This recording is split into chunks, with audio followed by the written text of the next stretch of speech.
Hello everyone, I'm Thomas with Waterloo Ranch in Rice, Washington. I am here today with our Katahdin breed sheep flock. This is our fully registered Katahdin flock. They're registered with KHSI. And we also enroll all of these dams, sires, and lambs with the National Sheep Improvement Program. We just lambed in February. We shoot for a February 1st lambing every year, mainly because our growing season here is really short. We're looking at maybe moving these guys to pasture in mid-April, and then grass is pretty much dried up by around August 1st, and we're back on hay. So by lambing in February, what we do is we make sure that when our lambs are starting to eat live forage, there's live forage available for them until hay season comes around again.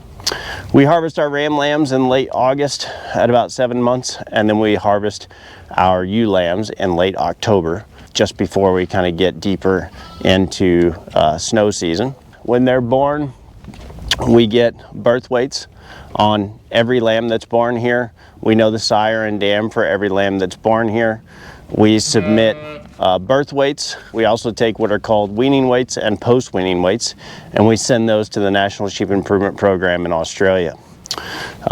We get back a report, a sheep genetics report, and it tells us tons about our lamb crop based on the information that's been collected from their dam, their sire, and then of course the information that we collected here on the lambs and sent to Lamb Plan in Australia as well. What that gives us is estimated breeding values for every lamb, and that helps our buyers for breeding stock determine the quality of the lamb they're buying, more than just by looking at it and other just very sort of base data that we have on their birth situation. Estimated breeding values are a great tool for choosing breeding stock. We've done it ourselves when we were starting with our starter flock, and what we found is when we look at those reports, usually the lambs with the most favorable EBVs are also the ones that we think look great just from a visual perspective. Other than EBVs, there are factors like hair coat, because the Katahdin breed is a hair sheep breed that sheds its coat in the spring. So we look at hair coat, we look at pastern strength. That's a good predictor of hoof issues or the absence of hoof issues. And then of course, just shape of the outline of the spine and other visual cues. This is our smaller flock overall. We have maybe a little less than 30 dams here, 3 sires, and I think we only have about 40 lambs on the ground, give or take right now. Our larger flock is actually a Katahdin Dorper cross flock. They're on a separate parcel. But these guys, a lot of times we're selling these for breeding stock. Anyone who doesn't make the cut for breeding stock will go to our meat production line for Waterloo Ranch. As far as lambing goes, we just give them this 3-sided shelter in the winter time. They have a lot larger area here as well that they can roam around. But when it's muddy out like it has been this winter, they tend to stick in the shelter. We don't do lambing pens. It would take probably a lot more space to do lambing pens. This is quite a bit of square footage for the number of dams that we have.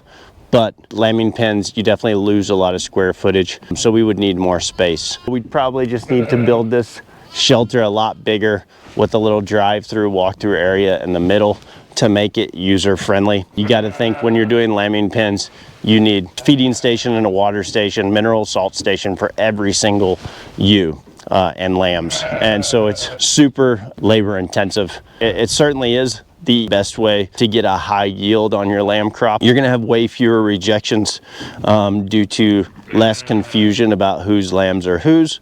But again, it's a lot of work. So here we just use this shelter. We're pretty hands off. We get those weights on lambing day after they've had a little bit of time to bond with mom. We give them an initial ear tag, and then we tag them later before they go out to pasture. We give them their permanent tag with their scrappy number and their KHSI ID on there as well. We don't do bottle lambs here. We sell bottle lambs when we have rejections. We just move on from bottle lambs as soon as we can and sell them to people in the community. Without doing bottle lambs and without observing every single lamb birth and without doing lambing pens, we do expect to lose about 15 to 20% of our lamb crop every year. Not to death, but just again, the bottle lambs are sold, and then we'll have some overnight lamb difficulties occasionally.